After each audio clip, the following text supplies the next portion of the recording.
What is up, guys? It is DMG here, and today we are going to be looking at the best trios or triangles in FIFA 21 that you are going to be wanting to use for your starter team in the beginning of FIFA 21. Now, obviously, we don't have the full database yet. However, with the cards that have been released, there are a lot of actually good triangles that I do want to talk about. So then, again, you guys can understand and recognize where they're coming from, and then hopefully you guys have some ideas for your starter squads at the beginning of FIFA 21.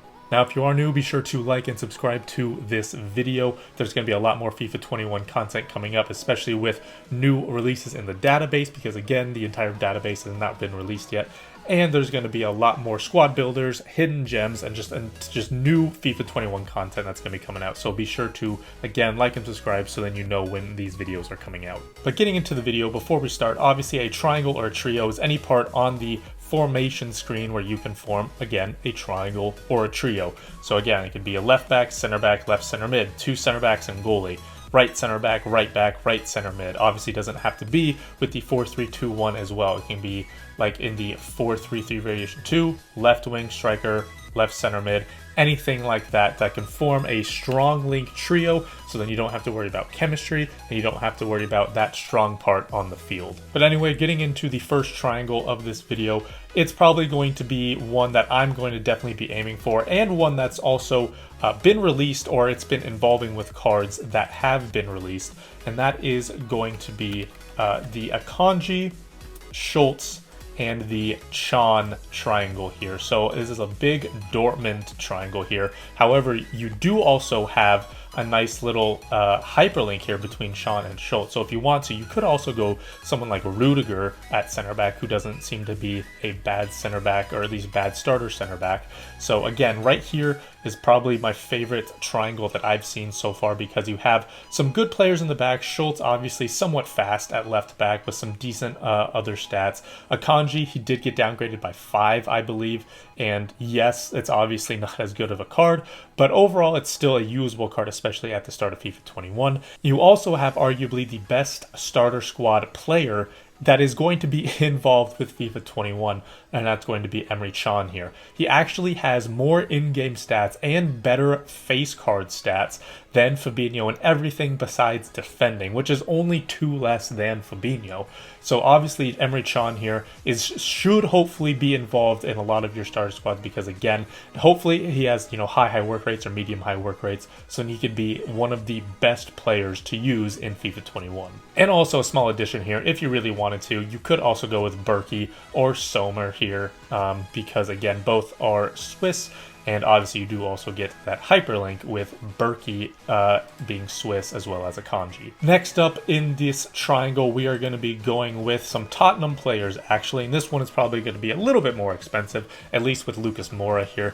And this is going to be Dele Alli, Lo Celso, and Lucas Moura. Now, Dele Alli overall doesn't have like an outstanding card, but I think it could be a very, very good kind of box-to-box, maybe attack-minded center mid card. You also have Lo Celso here, who is definitely very similar to that. In fact, I actually would not be too against Dele Alli being a little bit more defensive, just because, he has very good physical, he has height on him, he's got strength, aggression, and his defending, while it's, obviously not as good as Emre Can or Fabinho or any other defensive mid, 71 doesn't seem to be that horrible at the start of the game. And then obviously you also have Lucas Moura here, who looks to have one of the better cards at the start of the game, and similar to last year's card, could be very overpowered near the start. Next up here, we're going to be going again with a little Tottenham trio here, and that's going to be the Davinson Sanchez, Aurier, and Lo Celso. So again, I already mentioned Lo Celso. He's been involved in the last triangle that we just talked about. But then we have Aurier and Davinson Sanchez. So this one is maybe not as strong overall as a couple of the other triangles we're going to be talking about, but it does have 2 very good players with Davinson Sanchez and Lo Celso here. So Davinson Sanchez, he did get a small downgrade as well, but looking at his card, he could be one of the better cards in the game to start out with. Again, he was 83 overall at the start of FIFA 20, and he was actually hitting around the 30k, 35k mark at the start of the game. So do I think he's going to be 30, 35k? Probably not, because then he did get downgraded, but I can definitely see him, hover around 10, 15, 20, even 25k at the start of the game. And then at right back, we do have Aurier, who's not the strongest. However, left and right backs overall have not been a very good strong point in FIFA, unless you have like the very top tier ones, or you have someone who obviously has, 90 plus pace. Again, you may have to compromise at left and right back just overall in any type of team that you do near the start of any FIFA. So Aurier here being 80 overall, he has 70s, 73 or more, 76 or more in essentially every single stat on his face card here. So you could do a lot worse. So his next triangle involves two players that have not technically been released yet, but they are still playing for the respective teams. And it is going to be this Akanji, Mbabu, and Zakaria triangle right here. Now again, obviously we talked about Akanji. He's not 83 overall. This is a FIFA 20 squad builder thing right here, using the cards because again, Mbabu and Zakaria have not been released. Now Mbabu, I'm not sure what his overall is going to be. I'm not sure if he's going to be upgraded or downgraded. However, even if he's like a 74 rated silver, I think with his good pace and good physical, he could still be a viable option at the start of the game. And then there's Zakaria here, who has actually potentially been leaked to have an 83 rated card.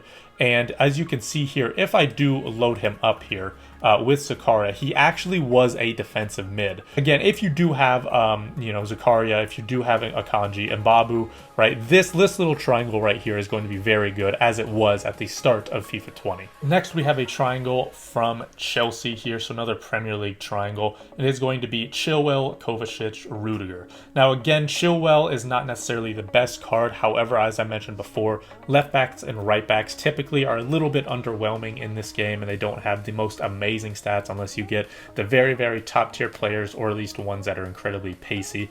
So again, you may have to compromise in that regard. But Chilwell here, again, being similar to Aurier in that he has some good, high 70 stats in the majority of his areas, should be somewhat usable. And then you do have Kovacic and Rudiger here.